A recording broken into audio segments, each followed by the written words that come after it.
Nyana ona lena heke lekle bana metha klila akle aje pene ya thenya tani ta ege yane masaya ba ya thapodane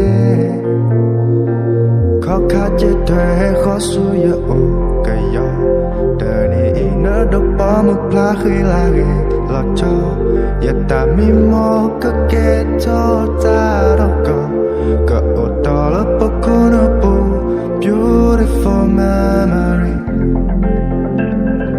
Got that with me now. Oh, oh, oh. Leka bagi hipetro heki suya o. Doma gala na jula ya thana palo. Natakobe adasebu lo thamada gaka hema lo papwa nanyai ya ke odona dilemua ya ke pahukhana edone plai da kala atho chutele ya edo papla lana kapa